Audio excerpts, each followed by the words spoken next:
Hi, I am Abigail Carter, the daughter my family erased for loving too fiercely, but they never imagined my quiet kindness would unravel their secrets and summon a legion of heroes to reclaim my place in a world that tried to forget me. My family once told me I cared too much, so they cropped me out of photos, uninvited me for my own engagement party, and called a pastor to diagnose me for kindness. But the final blow? They erased the one person I shared coffee with every morning, then told me he didn't belong at my wedding. I almost believed them until a squadron of Marines in full uniform walked through the chapel doors, and the whole room finally saw who the real outsider was. Before we dive in, what time are you listening and where from? Drop it in the comments below. I read everyone because this story, it's not just about a scarf and a bench, it's about what happens when quiet love refuses to be silenced. They say kindness is weakness. But maybe they've never stood in the cold, at dawn's first light, holding a paper cup that shakes in their hands, not because of the caffeine, but because their fingers can't seem to warm up anymore. That's when I started noticing him sitting there on the bench across from the old laundromat. Same bench every day, like it was his shift to keep watch over a world that had forgotten him. He never begged, never asked for anything. Just sat quiet, still. Like the cold didn't touch him. Or maybe like it touched him so often it no longer mattered, it became routine. Not out of pity, out of something else. Recognition, maybe. I'd wrap a croissant still warm from the oven, pour a black coffee into a to-go cup, and slip out the back of the bakery before the city woke up. I left it on the bench beside him without a word. Just a small, folded napkin with a note. Wishing you a peaceful day. He never said thank you, he just nodded. That was enough. This morning the wind bit through my coat.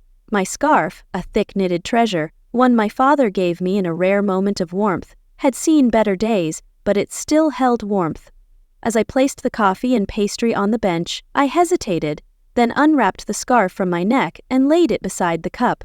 His shoulders looked tenser than usual. His hands had trembled the day before. And really, what was I holding on to a scarf for, if not this? Inside the bakery, the air smelled of cinnamon and yeast, but it couldn't mask the bitterness that had started to brew among the staff. I wasn't part of my family's bakery anymore. Hannah and Mom had made that clear when they brought in consultants and turned our beloved family bakery into a brunch-forward lifestyle experience. Their words, not mine. At my new job, people were polite, but not kind. I heard it when they thought I couldn't. She thinks she's Mother Teresa, one of the part-timers said to another recently, laughing over powdered sugar. She probably thinks that guy's going to get up and thank her in his Oscar speech one day. I kept rolling dough. A few days later, my sister texted me out of nowhere. Hannah, you're embarrassing us. Not everything needs to be some kind of savior complex. Abigail, that same evening I noticed I couldn't access the family group chat anymore. No announcement, no explanation, just gone. My cousin, the one who sends cheesy memes at odd hours, still in it. My uncle who lives in a distant state and hasn't been back in a lifetime, still in it. Me, just quietly deleted. And that's when it hit me, not just the chat, the message behind it. I wasn't just the weird one anymore. I was no longer part of us. I didn't say anything, didn't respond to Hannah. Didn't ask why.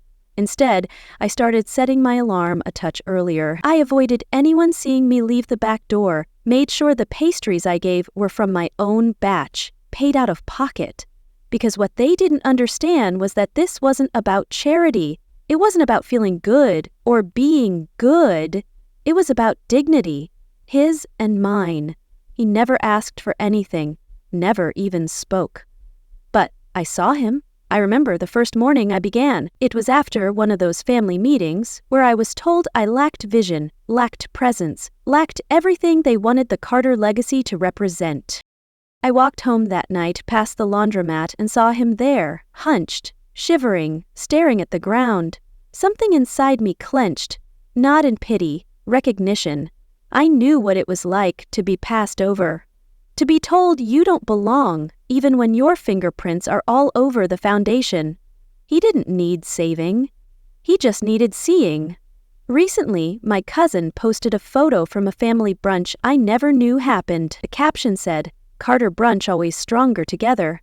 They had it at a cherished venue, the spot I used to reserve every Mother's Day. Everyone was smiling, even the uncle who once told me I made the best raspberry tart he'd ever had. No one seemed to notice I wasn't there. Or maybe they did and didn't care. That photo told me more than any text message ever could. I wasn't included because I didn't fit the image anymore. I wasn't silent or moldable or useful in the way they wanted. Feeding a man on a bench didn't align with their brand, so I doubled down. Every day I got up a little earlier, wrapped the food tighter, wrote the notes in my best handwriting. And this morning I left the scarf. The cold stung my face on the walk back, but it didn't matter. What mattered was that someone out there was warmer because of me. The next day, I returned to the bench like always, but the scarf was gone. The coffee cup was there, empty, clean, and gently sat back down with care. No napkin, no reply, just the space where something had been. But what I found tucked under that cup made me stop breathing. It was just a napkin. A plain white square, folded once with deliberate care on it, written in blocky pencil strokes. The scarf saved me that night. I thought I had no worth left. Thank you for not letting the world erase me, too. I stood there for a long time, napkin in one hand, coffee cup in the other, while this city's morning chill gnawed through my sleeves. The sound of buses and the occasional honk faded into the background. All I could hear was that last sentence repeating in my mind like a bell. Thank you for not letting the world erase me, too. Erased. That word landed like a stone in my chest. It wasn't dramatic, it was accurate. That's exactly what it had felt like. Being slowly deleted from the version of my family that they wanted to preserve. A cleaner one, easier to explain. No edges, no complications. Back in my apartment, I placed the napkin on the kitchen counter like it was something sacred. I didn't even sit down. I just stood there, coat still on, scarf missing, and reached for my phone. I hadn't opened Amelia's page in a long while, but curiosity, or maybe something deeper, pulled me there. She posted everything from latte art to family updates. And right there, buried between a post about her yoga retreat and her dog's birthday, was the photo. Hannah's wedding a year past. Everyone was in it. My mother in her elegant gown standing like royalty, Uncle Miles with his hand on Aunt Clara's shoulder, Hannah and her husband at the center glowing. Even distant relatives who never came to Christmas were there. I remembered that moment. I had stood right behind Amelia. I remembered the click, the way I had tilted slightly to the left so I wouldn't block anyone. But in the version posted, I wasn't there. I looked again, cropped cleanly like a scissor through a face in a yearbook. I dragged my fingers across the screen, searching for any sliver of my sleeve, my hair, anything. Nothing. Just a blur of the pillar I had been seated behind during the reception. The comment stung more than I expected. Such a beautiful family. Everyone's here. This should be framed. The Carters are always picture perfect. They were right. Everyone was there, except the one they decided didn't belong. I closed the app, but it didn't stop the memory from flooding in. I had worn a simple yet heartfelt dress that day. Simple, modest, not flashy enough for Hannah's taste, I'm sure. I didn't mind sitting near the speakers until the server came by and asked, "Are you with catering?" He wasn't trying to be cruel. I just didn't match the rest of the tables, not with my dress or my quiet presence. He looked embarrassed when I shook my head. "No, I'm family." He nodded quickly, moved on, never looked back. No one really did that night. They let me sit in the corner behind the pillar like I was part of the scenery. I raised a glass when they toasted to Hannah's new life, smiled politely, even clapped when her husband's frat brothers did that awful choreographed dance. But no one came to my table, not once. And then came the moment. Uncle Miles leaned toward a family friend I didn't know, motioned toward me with a chuckle, and said loud enough for several people to hear, "That's Hannah's little sister. She gives muffins to a forgotten soul every morning. Think she's making a difference?" Laughter rippled across the table. And my mother. She didn't laugh, but she didn't stop them either. She simply took another bite of cake, eyes fixed on her plate, like nothing had happened. That laugh has stayed with me longer than it had any right to. It was the sound of casual dismissal. Not cruel, not cutting, just dismissive, like I was amusing and irrelevant, like my life didn't count. I don't even remember the rest of the evening, just the numbness, just the slow realization that I was only still invited out of politeness, and even that, it seemed, had worn thin. In the time that followed, I printed the photo Amelia posted. I don't know why. Maybe some part of me thought if I kept it long enough, someone would remember that I was there, that I had stood there with my hands clasped in front of me, hoping like a child not to be in the way. But today, looking at it with fresh eyes, I saw it for what it was. A clean cut, a symbolic decision. They didn't just forget me, they didn't want me there. And that, more than the mocking, more than the text messages, more than the group chat removal, that was what hurt most. Mocking me was easier than admitting they never tried to understand me. Erasing me was cleaner than accepting a daughter who didn't play the part they'd written for her. I walked back to the bench that same afternoon. The napkin note still sat folded in my coat pocket. I pressed it between the pages of an old book I kept by the nightstand just to protect it. The next morning, I stepped out early again with a fresh croissant and coffee. Frost clung to the corners of the bench, but I placed everything down gently, just like always. I hesitated, then took out a small note card of my own and wrote only 3 words, "You are seen." I didn't sign it. When I turned to leave, I glanced back once, just long enough to know that even if they had tried to erase me, I wasn't invisible, not to everyone. I should have walked away from the family then, but sometimes love makes you swallow poison with a smile. And in that moment, standing by the kitchen counter, that folded napkin still in my pocket, I swallowed every bitter drop of it, still holding on to something I knew was already gone. Later that evening, I pulled out an old shoebox from the top of my closet. It held all the almost and maybe next times I hadn't dared to throw away. Cards, faded Polaroids, a chipped ceramic heart my sister Hannah gave me when we were 15. Somewhere beneath it all, a photo of Nathan and me on the day we got engaged. It was a warm June afternoon. The light had caught just right on his eyelashes when he knelt down in front of the... I said yes before he even finished asking. We decided on a simple engagement celebration, nothing extravagant, just a few tables at Cafe Magnolia near a beloved park.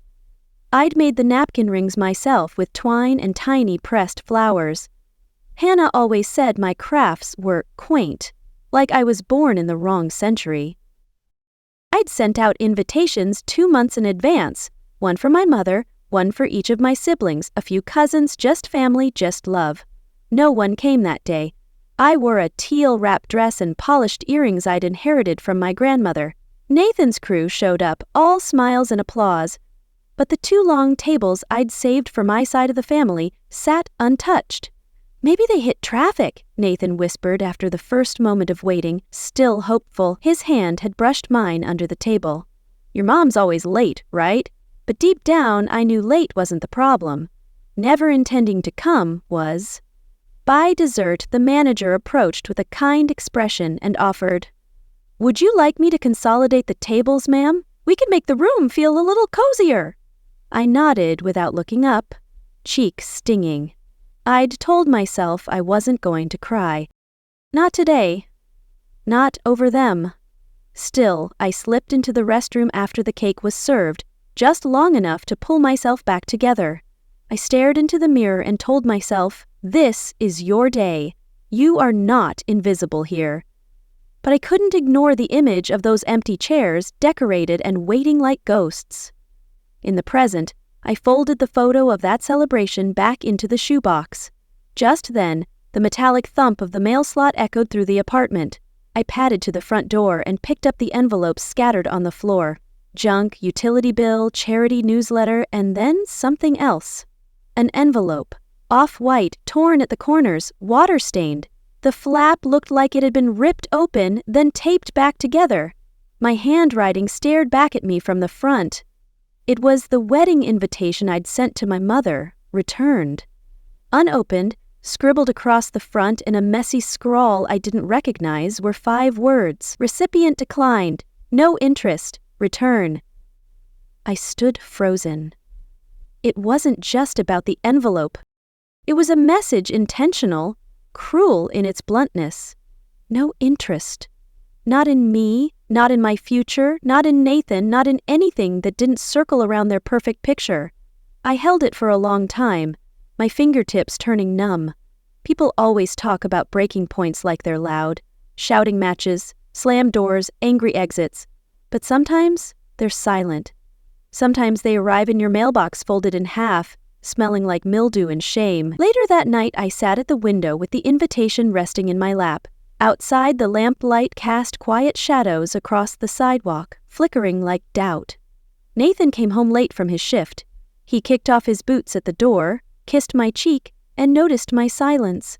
His eyes drifted to the envelope in my lap. He didn't ask, he just sat beside me, let the quiet wrap around us for a moment before I finally said, "I think it's time we stop hoping they'll come around." He nodded. "I know. I keep trying to earn something they're never going to give," I whispered. "Approval, maybe, or just basic love." "You shouldn't have to earn it," he said, his fingers curled around mine, warm and solid. "That's not love." I leaned into him, and for the first time in a while, I didn't feel like I needed to explain myself. I didn't need to perform. I could just be. The next morning, I placed the envelope in the trash, not with bitterness but finality. I didn't need to keep proof of rejection anymore. I had enough memories of it, but even poison has a taste. And that morning, it came with a warning from my manager. It was barely early morning. I'd just finished wiping down the glass counter and stacking trays of almond croissants when Evan motioned me toward the back, away from the other staff. He didn't say much at first, just pulled out his phone and tapped the screen. "Is this you?" he asked. I recognized the bench, my worn coat, the paper cup, the croissant bag carefully folded and placed beside it. "Someone sent this to corporate," he added, trying for a tone that sounded more managerial than accusatory. Apparently, a customer found it concerning, said it made them feel unsafe. "Unsafe?" I blinked.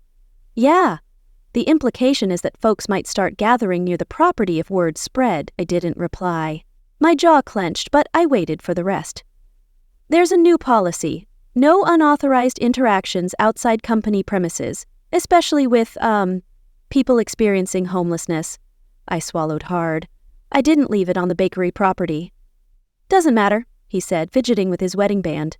"You're wearing your apron in the picture. You represent the brand. So, what do you want me to do?" I asked, keeping my voice calm, though my heart was racing. Evan sighed. "I like you, Abigail. You're reliable, you show up early, you work hard. But you've got to stop this, or I'll have to write you up. One more whisper of this and they'll have my job too." He looked uncomfortable, like he wanted me to thank him for the warning. I just nodded and walked back to the front. The croissants had cooled, the coffee urn hissed behind me, but my hands trembled as I tied the ribbon around the next pastry bag. It was like being scolded for holding the door open too long, for making eye contact, for seeing someone no one else wanted to. That night, after Nathan got off shift, I didn't tell him about Evan. Not yet. Instead, I made tea, sat across from him at the kitchen table, and let my mind drift back to a different moment of being invisible, but inconvenient. Hannah's bridal shower. She had invited me, rare, considering I was usually forgotten during things that were important to her. I had been surprised, almost flattered. I even baked a batch of lemon lavender cookies from scratch, arranged them on a porcelain tray, and arrived early. The event was held at a trendy event space inside a local boutique hotel. White walls, delicate decorations, classical piano piped through the ceiling. I checked in with the hostess and handed over my gift. When I asked where I was seated, she glanced at the clipboard, then frowned. "I don't see your name here, but we do have an extra chair at table by the service door by the restrooms," she added quickly, pointing to a folding chair tucked behind a large support column. I sat there, the tray of cookies in my lap like a shield. No one said hello. No one introduced themselves. The women at table by the service door chatted about destination weddings and hairstylists. One of them glanced at me and asked if I could bring more water. I smiled, and I got her water. Hannah gave a speech halfway through. Every woman in this room has made me feel more loved, more radiant, and more confident as I enter this new chapter, she said, her voice glossy and performative. I was a breath away from her. She never once looked in my direction. That memory slid back into place as I stared down at my tea. I hadn't brought it up to anyone, not even Nathan. Not worth the fight, I'd told myself. But it stayed with me, just like the look Evan gave me this morning. The way he tried to make policy sound like concern, like keeping kindness professional somehow made it acceptable. The next morning I walked my usual route toward the bench by the bus stop. The wind had picked up. My cheeks stung. I held the bagged croissant close to my chest, the paper cup warm in my gloved hand. When I reached the bench, I sat down beside it this time. No scarf, no note, just me and the quiet. I placed the meal gently on the wood and whispered, "They want me to stop seeing you. I won't." I didn't know if he was watching. I never looked, but I hoped he heard it. So that night, Nathan was folding laundry when "Hey," he said gently. "You're not in trouble or anything, are you?" I paused at the sink. "Wheeler? You've been tighter than usual, distant. Is everything okay at the bakery?" I wiped my hands on a dish towel. "They warned me today. Told me if I keep leaving food out, I could get fired." He nodded slowly. "Do you want to keep doing it?" "I need to," I said. "It's not just about him, it's about me too. I can't be part of a world that punishes compassion." "I get it," he said. "But can I ask one thing?" "Sure." "How far are you willing to go for this, and what's the cost?" I didn't answer, not because I didn't have one, but because the cost was already being paid, day by day, through the quiet rejection of the people who were supposed to love me first. I set my alarm earlier that night. At the edge of dawn the next morning, I tied my laces in the dark, slipped on my coat and stepped outside, still carrying the coffee, still carrying the croissant, but it never makes me feel small. I thought that was the worst they could do until they told me I needed therapy for compassion. The envelope arrived soon after the meeting with my manager. I was still wiping the residual anger off my days, still setting my alarm earlier, still handing over warmth in the form of a croissant and a cup of black coffee. But when I opened the mailbox and saw the script of my mother's handwriting on thick stationery, I knew something was. It wasn't her usual script. This was stiffer, as if she'd taken the time to make each curve deliberate. Inside was a formal dinner invitation, my name in bold. Nathan's, too. "We'd like to have you for supper, just a small gathering, family only." I stared at it long enough for the winter chill to creep through my coat sleeves. That evening, Nathan read it aloud again as he set his coffee down. "Maybe they're trying to mend things," he said, hopeful. "It might be awkward, sure, but maybe it's a step." I wanted to believe that, and for the first hour of preparing, brushing my hair, ironing my coat, I let myself pretend it was true. We drove in silence. The sky dimmed to gray as we turned onto the familiar street. My childhood street, the one where I used to ride my bike with untied shoelaces and dirt on my knees. But now, every brick of that house made my spine tighten. Evelyn opened the door before we knocked. "Abigail, Nathan, come in." Her tone was gentle, but her eyes were too alert, as if she were watching a performance about to begin. Inside, the house was spotless. Too spotless. The kind of clean that made you afraid to breathe wrong. The dining table was empty except for a pitcher of lemon water and 4 glasses. Hannah sat on the couch, legs crossed, phone face down on her lap. Across from her sat Pastor Elliot from our old congregation, retired long since, now invited to dinner. Something was wrong. "Have a seat," Evelyn said, gesturing to the living room. I hesitated, but Nathan gave my hand a reassuring squeeze. Pastor Elliot opened the conversation like it was a prayer circle. "We're gathered here because we love you, Abigail." "Deeply." I tilted my head slightly. "This isn't a dinner," Hannah interjected. "We thought this would be easier in a more familiar setting." My mother picked up a manila folder and placed it in her lap. We've been watching, not in a judgmental way, but in a concerned one. Your recent behavior, this obsession with helping strangers, detaching from family gatherings, placing yourself in potentially unsafe situations, it's raised some red flags. They've uncovered a forged letter in your name, sent to charities, painting you as unstable. My eyes darted to Nathan, but his gaze was fixed on the floor. You're isolating yourself, Hannah said, feeding some man in the cold every day, refusing to engage in healthy boundaries. Boundaries? I asked. You mean like the ones you all drew around yourselves and called family? The pastor cleared his throat. It's not that what you're doing is wrong, per se, but we worry you're over-identifying with displaced individuals, that you've adopted a sort of martyr complex. A martyr complex? I actually laughed. It caught in my throat, bitter and sharp. You think kindness is pathology? I asked. Evelyn leaned forward. We think it's gone too far, and before you make any life-altering decisions like a marriage, we think it's time for therapy. And Nathan, she added carefully, you may want to consider delaying things just until Abigail has a clearer head.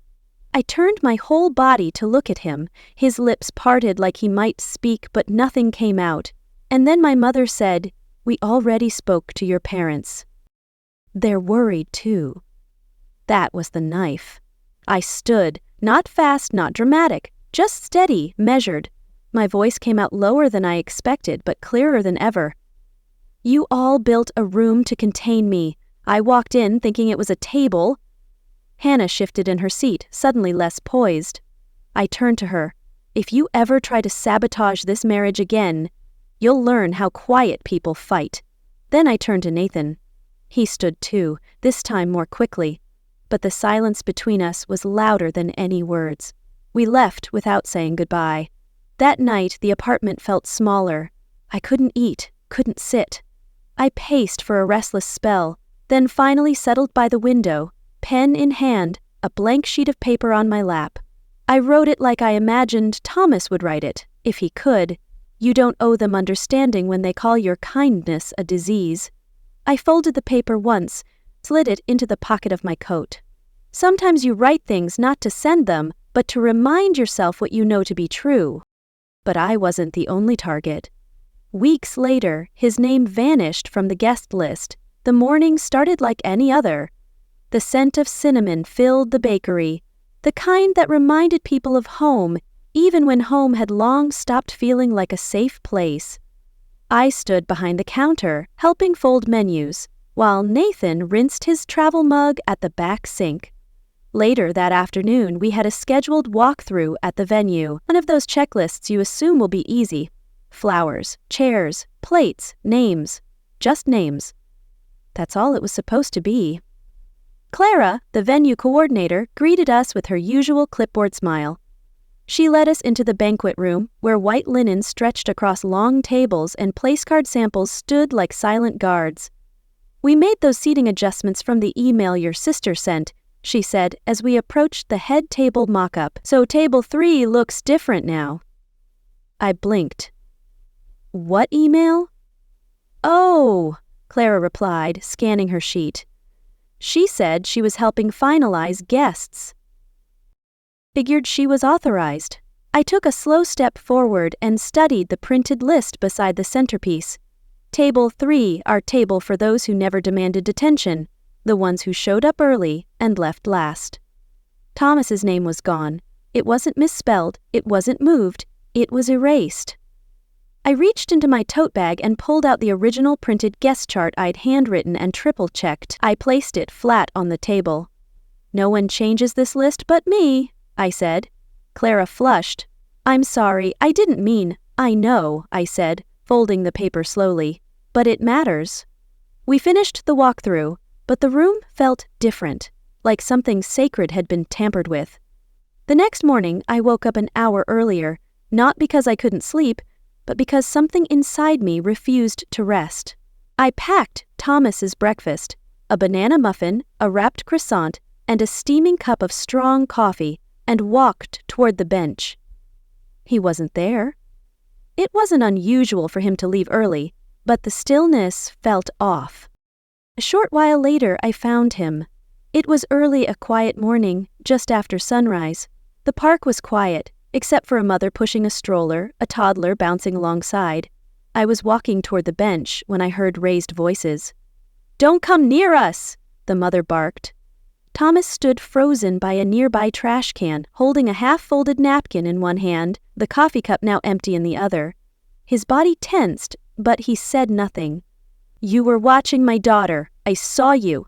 "I'll call the cops," she snapped, pulling her phone from her coat. I rushed forward, heart pounding. "Ma'am," I said, trying to sound measured, "he wasn't watching anyone. He's here every morning. He doesn't—" "I don't care," she cut me off. "Freaks like him shouldn't be near playgrounds." She stormed off, dragging her child by the wrist, muttering something under her breath. Thomas didn't look at me.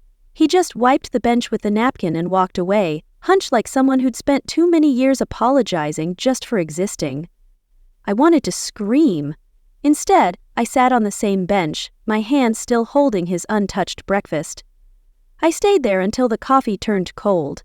That night, I sat cross-legged on the bedroom floor, a pile of torn seating charts beside me. I wasn't angry, not in the loud way, but something in me had snapped, not broken, just shifted.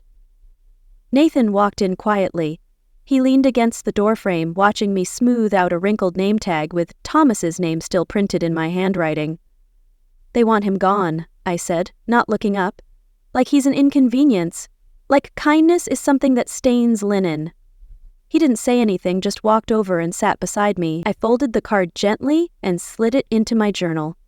"If they want him gone," I whispered, "then they'll have to erase me too." They tried to bury him in silence, so I made sure the world would hear his name. The voicemail came just as I was tying my apron, a short vibration in my coat pocket followed by Thomas's voice, low and shaken. "They called the cops on me. I wasn't doing anything, just sitting." That was it, just those words. I dropped the apron, grabbed my keys, and headed straight for the bench. But when I got there, the cup was cold and untouched. Thomas was gone. No note, no sign, just the folded edge of yesterday's napkin stuck under the bench slat, trembling in the wind. The rehearsal was scheduled for midday. I barely made it on time. The church looked like it had been plucked out of a bridal magazine. Polished pews, hydrangeas trimmed with lace, hymnals replaced with printed programs. But it all felt false, like a backdrop for a family that only existed on paper. Clara, the wedding coordinator, met me at the side entrance. She smiled, but her eyes flickered too fast. "Can I talk to you a moment?" she said, guiding me into the empty choir loft. I nodded. She hesitated, then exhaled. "Your mother approached me earlier this week." "Of course she did. She expressed concern about a man you've been seen with, someone who might make guests uncomfortable if he appeared at the ceremony. She showed me a fabricated police report claiming he was a threat." I didn't flinch. "Thomas?" "She asked that we have someone on site to prevent him from entering," Clara continued, "and she also asked that his name be removed from any printed materials. Did you agree to that?" I asked quietly. She looked down at her clipboard. "Technically, your mother was listed as the booking party for the venue, so yes, I had to honor it."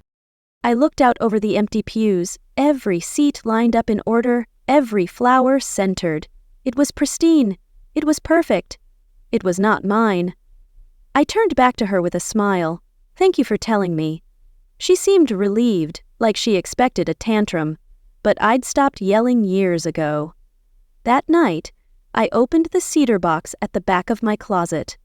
Inside were things most people would call trash: a first napkin note Thomas ever wrote, a copy of the returned wedding invitation, a scrap of scarf fabric fraying at the edges, and the original guest list with his name, bold and underlined, Thomas W.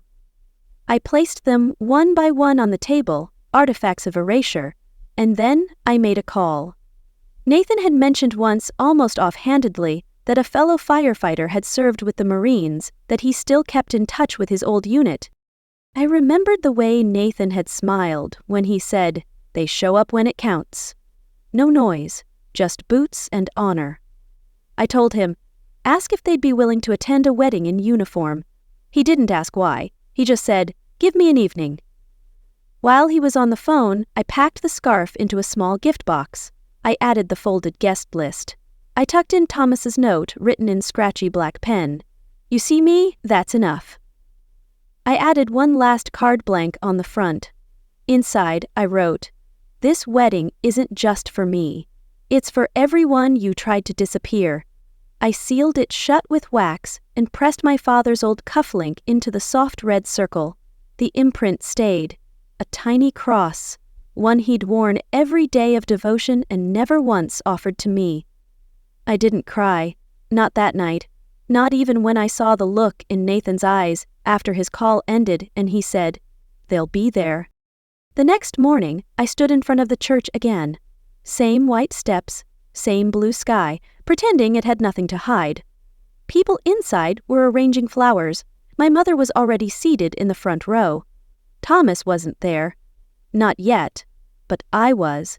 He stood outside the church, unsure if he should come in, until I opened the doors for both of us. The light from the stained glass windows spilled across the marble floor in fractured colors, casting a rainbow across Thomas's shoes as he hesitated on the top step. He wore a worn, humble suit, one I suspected he had saved for years. The sleeves were a touch too short, his tie slightly askew, but his shoes were polished. In his chest pocket, neatly folded, was the knitted scarf. I didn't need to see the whole thing. The edge, frayed just slightly, peeked out like a flag. I had watched him arrive from the small bridal room above. I saw the hesitation in his shoulders, the stiffness of a man bracing for rejection. And then I saw the volunteer step into his path. "Sir, I'm sorry. You're not on the list." Thomas nodded once. He didn't argue. He didn't ask for anything. He turned. That's when I stood up. I didn't think, I just moved, grabbed the hem of my dress with both hands, and made my way down the side steps. The wedding hadn't even started. Music still hung faint in the background. My hair hadn't been pinned yet. My mother was somewhere in the front row, probably checking her watch. I didn't care. My heels clicked sharply against the tile as I reached the side doors and pulled them open. Thomas froze when he saw me. His eyes widened, not in fear, but in disbelief. Like maybe I was a vision he didn't expect. "I wasn't going to cause trouble," he said quietly. "I know," I answered, "but they were." I reached for his hand. He hesitated just a second, then gave it to me. When gasps echoed through the sanctuary as I stepped inside, arm in arm with the man who wasn't supposed to exist. My mother turned her head sharply, her face locked in place. Hannah's lips parted, but no sound came out. One of the bridesmaids actually dropped her program. I didn't stop. We walked halfway up the aisle when the heavy wooden church doors creaked open behind us. A squadron of men stepped inside in unison. Their boots met the tile in perfect formation, each one in full marine dress, not one word spoken. The church fell silent, save for the crisp cadence of their approach. At the front, the lead Marine stepped forward. His voice was clear, measured. "We are here today," he said, "to honor the woman who, through nothing more than bread and dignity, helped preserve one of our own." Thomas stiffened. His hand trembled in mine. The Marine turned toward the pews. "This man is Sergeant Thomas Ward, decorated in a distant war, lost his family to a drunk driver, disappeared from public life a lifetime ago. Some called him missing, others assumed he was lost. He looked at me then, but she, Abigail Carter, called him human. She found his lost medal, buried in their lies, and returned his honor." I didn't notice I was crying until I tasted salt on my lips. The Marine saluted Thomas, then turned and saluted me. Behind him, each man followed in sequence. Countless salutes, countless acknowledgments of a man who'd been silenced by the world, and the woman who had noticed him every morning. Thomas couldn't speak. His jaw flexed and his eyes glistened. Clara, the wedding planner, stood frozen at the side. She had no clipboard now, no instructions left. Nathan walked forward. He shook Thomas's hand like they'd known each other forever. "If she'll have you," Nathan said, voice steady, "I'd be honored if you walked her down the aisle." Thomas didn't answer right away. He looked at me, waiting. I smiled through the tears. Yes, please. He offered me his arm, a little unsure. I took it. We walked past the first row. My mother didn't move. Her knuckles were white against her clutch. Hannah stared down at the hem of her dress like she could disappear into it. A bridesmaid near the back whispered, not to me, but to herself. We mocked her and she saved a life. I didn't turn. At the altar, Nathan stood waiting. No judgment, just open palms and the same quiet faith he had always shown me. Thomas placed my hand in Nathan's and stepped back. But before he did, he reached for the scarf in his pocket. He smoothed it flat, and then he folded it into a perfect square and tucked it into the pocket of my dress, right over my heart. No one apologized, but when I opened the quiet table, the line never stopped forming. The year had passed. The bitter cold had softened into the quiet warmth of early autumn. The air smelled of dew-soaked leaves and rising bread. I still woke up before dawn, still packed croissants into brown paper sleeves with careful hands, but now I wasn't walking down alleys or slipping away through side doors. Now I had a place. We called it the quiet table. It was tucked beneath a low-hanging oak on the edge of a sacred space. A long handmade bench stretched beside it. Nathan had built the structure himself. Simple, sturdy, painted a calming slate blue. At the head of the table was a wooden post with a small framed glass case. Inside was the scarf, the same knitted scarf I left on that bench so long ago, folded perfectly, resting on soft white linen. Below it, a brass plate read, "To those the world tries to forget." Some mornings no one said a word. And that was the point. No questions, no forms, no proof of need. Just food, hot coffee, a place to sit that didn't come with pity or shame. I still didn't know where Thomas had gone. He disappeared shortly after the wedding. No long goodbye, just a folded napkin left on the table that read, "You gave me my name back." At first, I thought it was a goodbye. Then the postcards started coming. One from a desert town, another from a Midwest city. Most had no return address, just simple hand-drawn breakfasts. A plate, a mug, a window. He always signed the same way. "Every breakfast is a salute. The last one I got came from a VA center at a mountain state." I had never even mentioned the center to him, but Captain Carter later confirmed Thomas had finally enrolled for benefits. He was in trauma therapy, even speaking at outreach groups for other veterans. He never asked for recognition, so I honored him the only way I knew how, by never stopping. Hannah and my mother never reached out again. Not a word. Not even after the wedding. One afternoon, while picking up donated produce, I saw a flyer for a charity gala at a luxury hotel downtown. The honorees, advocates for veterans' mental health. My mother's name was listed as a board patron, Hannah as a guest speaker. Their names were tied to a cause they'd undermined with their deceit, my name absent. I didn't feel rage, just tired. They had always been good at speaking over people, even when those people were saving lives quietly. I folded the flyer and threw it away without a second thought. I had onions to chop and tables to wipe down. But that silence theirs didn't hurt the same anymore. On the anniversary of the wedding, I opened a site just a little earlier than usual. Nathan stood beside me, a bouquet of white wildflowers in his arms. He kissed my cheek and stepped back when he saw the line that had already begun to form. Then, from the corner of the lot, they came. A squadron of men, this time in jeans, polos, and flannel, normal clothes, but they still moved with the same deliberate cadence. The countless Marines. Captain Carter approached first. He didn't salute, just placed a single sunflower beneath the case that held Tomas's scarf. One by one, the others followed, each flower different, wild, messy, beautiful. They didn't speak right away. Then Carter turned to me. "This honor, it's not yours alone anymore," he said quietly. "It belongs to everyone you reminded the world to see." For the first time, I didn't cry. I smiled. The line for breakfast never stopped forming that morning. It curved past the benches and into the sidewalk. Some faces I knew, others I didn't.